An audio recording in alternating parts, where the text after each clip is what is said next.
Good morning students. आज हम भारत छोड़ो आंदोलन का अध्ययन करेंगे। भारत को तुरंत आज़ाद करने के लिए अंग्रेजी शासन के विरुद्ध एक सविनय अवज्ञा आंदोलन था भारत छोड़ो आंदोलन। क्रिप्स योजना के असफल हो जाने तथा क्रिप्स के द्वारा कांग्रेस को असफलता के लिए उत्तरदायी ठहराए जाने के परिणाम स्वरूप भारतीयों को अत्यंत निराशा हुई। इस योजना से यह स्पष्ट हो गया कि सांप्रदायिकता की आड़ बनाकर इंग्लैंड की सरकार भारत को स्वतंत्रता प्रदान नहीं करेगी। अतः भारतीय जनता में असंतोष की भावना तीव्र होने लगी। महात्मा गांधी को भी यह विश्वास होने लगा कि उनकी सत्याग्रह की अहिंसात्मक नीति संभवतः भारत को अंग्रेजों से मुक्त न करा सकेगी।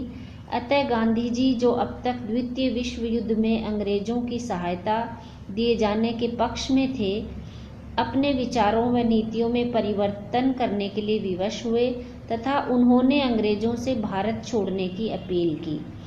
भारतीयों में बढ़ते हुए असंतोष का कारण मात्र क्रिप्स योजना की असफलता व जापान के भारत के आक्रमण का निरंतर बढ़ता हुआ संकट ही नहीं, वरन बर्मा और मलेशिया से भागे भारतीयों के प्रति अंग्रेजों का दुर्व्यवहार, युद्ध के कारण आवश्यक वस्तुओं का उपलब्ध न होना, मूल्यों में असाधारण वृद्धि व पूर्वी बंगाल में भय व आतंक का शासन भी थे।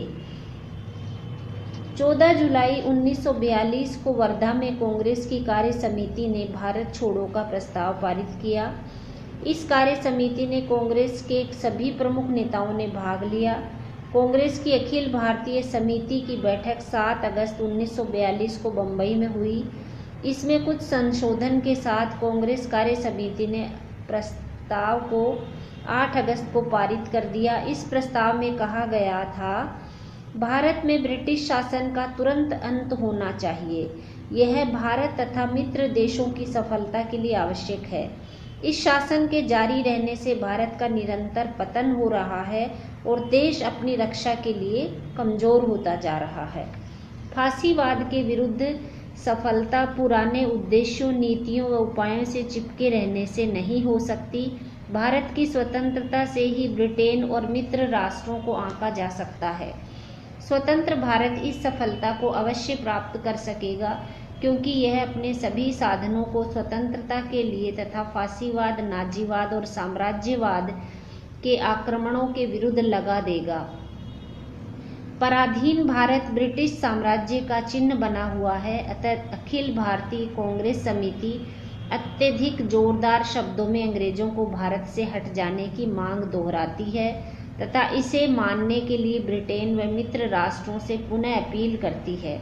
इस मांग के स्वीकार न किए जाने पर समिति विवश होकर अत्यधिक व्यापक पैमाने पर गांधी के नेतृत्व में अहिंसात्मक संघर्ष चलाने की आज्ञा प्रदान करती है। यह भारतीयों से अपील करती है कि इस आंदोलन का आधार अहिंसक हो और प्रत्येक व्यक्ति अपना मार्गदर्शन करे।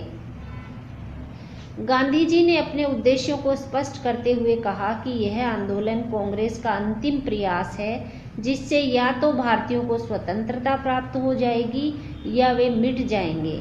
गांधी जी ने आंदोलन प्रारंभ करने से पूर्व अपने उद्देश्यों व मांगों की सूचना पत्र द्वारा वायसराय को दे दी और स्वयं भी वायसराय से मिलने का प्रयास किया, किंतु इससे पहले कि गांधी जी वायसराय से मिलते, उन्हें और सभी प्रमुख नेताओं को बंदी बना लिया गया। कांग्रेस को भी गैर कानूनी संस्था घोषित कर दिया गया।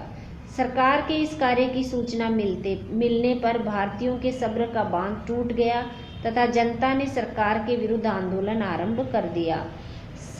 समस्त प्रमुख कांग्रेसी नेताओं के अचानक गिरफ्तार किए जाने के कारण जनसाधारण व गिरफ्तारी से बच गए कांग्रेसी नेताओं के पास इस आंदोलन के लिए कोई निर्धारित कार्यक्रम न था। जनता को केवल यह याद था कि गांधी जी ने करो या मरो का मंत्र दिया है। अतः संपूर्ण भारत में विद्रोह प्रारंभ हो गए तथा यह आंदोलन असंगठित रूप से प्रारंभ हो गया। किंतु शीघ्र ही गिरफ्तारी से बच गए कांग्रेसी नेता जयप्रकाश नारायण, राम मनोहर लोहिया तथा अरुण आसफ अली ने आंदोलन को संचालित करने का सराहनीय प्रयत्न किया तथा एक पुस्तिका प्रकाशित की जिसमें अहिंसा पर जोर देते हुए इस आंदोलन से संबंधित 12 सूत्री कार्यक्रम रखा। इसे संपूर्ण देश में हड़ताल करने, सार्वजनिक सभाएं करने, नमक बनाने लगान न देने के लिए कहा गया। संपूर्ण देश में जगह जगह हड़तालें हुई, प्रदर्शन किए गए, जुलूस निकाले गए। जनता ने अंग्रेजों भारत छोड़ो के नारे लगाते हुए सरकारी इमारतों, नगर निगमों के भवनों, डाकखानों व रेलवे स्टेशनों पर आक्रमण किए तथा आग लगाने के प्रयत्न किए। जेलों को तोड़ दिया गया तथा उत्तर प्रदेश, बिहार व मद्रास के कुछ स्थानों पर अस्थायी सरकार की भी स्थापना की गई। सितंबर 1942 से फरवरी 1943 ईस्वी तक यह आंदोलन हिंसात्मक रूप में सारे भारत में चलता रहा। यद्यपि इसकी तीव्रता उत्तर प्रदेश, मध्य प्रांत व महाराष्ट्र में अन्य स्थानों की अपेक्षा कहीं अधिक थी। गांधी जी ने आंदोलन के हिंसात्मक होने का प्रायश्चित करने के उद्देश्य से 10 फरवरी 1943 को 21 दिन का उपवास प्रारंभ किया, जिसकी देश में तथा विदेशों में तीव्र प्रतिक्रिया हुई। सरकार ने गांधी जी को मई 1944 में उनकी अस्वस्थता को देखते हुए छोड़ दिया, किंतु तब तक आंदोलन अति क्षीण हो चुका था तथा विश्व युद्ध में इंग्लैंड की विजय दृष्टिगत हो रही थी। अतः गांधी जी ने तत्कालीन राजनीतिक स्थिति को देखते हुए यह आंदोलन समाप्त कर देना ही श्रेयस्कर समझा। शीघ्र ही सभी कांग्रेसी नेताओं को छोड़ दिया गया। मुस्लिम लीग ने इस आंदोलन में भाग नहीं लिया क्योंकि उसके नेता जिन्ना का विचार था कि इस आंदोलन के द्वारा कांग्रेस भारत में हिंदुओं का राज्य स्थापित करना चाहती है। अब हम देखते हैं भारत छोड़ो आंदोलन की असफलता के कारण। भारत छोड़ो आंदोलन अपने मूल उद्देश्य अंग्रेजों को भारत के निष्कासित करने में असफल रहा। इसकी असफलता का प्रमुख कारण संगठन का अभाव था। कांग्रेस के प्रमुख नेता अचानक गिरफ्तार कर लिए गए, अतः वे जनता के समक्ष किसी निर्धारित कार्यक्रम को न रख सके। स्वयं गांधी जी को यह अपेक्षा नहीं थी कि उन्हें अचानक गिरफ्तार कर लिया जाएगा। आंदोलन के प्रारंभ होने पर जनसाधारण को यह ज्ञात ही नहीं था कि उन्हें आखिर करना क्या है। प्रमुख नेता जेलों में तथा शेष नेता भी एकमत न थे, अतः जनता व नेताओं के मध्य समन्वय स्थापित न हो सका और आंदोलन हिंसात्मक हो गया। सरकार के पास दमनकारी शक्तियों का अभाव भी नहीं था। महत्व: भारत छोड़ो आंदोलन यद्यपि अपने प्राथमिक लक्ष्य को प्राप्त न कर सका, किंतु इस आंदोलन को असफल नहीं कहा जा सकता। भारतीय स्वतंत्रता संग्राम के इतिहास में इस आंदोलन का विशेष स्थान है, क्योंकि इसने भारत की स्वतंत्रता की पृष्ठभूमि तैयार कर दी तथा अंग्रेजों को भारतीयों की स्वतंत्रता की प्रबल भावनाओं से अवगत कराया। यह आंदोलन कुछ नेताओं के द्वारा किया हुआ आंदोलन न था, बल्कि सभी नेताओं के जेलों में होने के बावजूद जनता द्वारा किया गया जन आंदोलन था, जिसने विदेशी सत्ता के प्रति अपने आक्रोश को व्यक्त किया तथा विदेशी सत्ता की भारत में जड़ों को हिला दिया। जनसाधारण में व्याप्त आक्रोश को देखकर साम्राज्यवादी समझ गए कि भारत को अधिक समय तक अपने साम्राज्य का अंग बनाए रखना संभव नहीं है। जनता की राष्ट्रवादी भावनाओं को अधिक दिनों तक शक्ति से दबाए रखना अब अंग्रेजों के लिए संभव न था।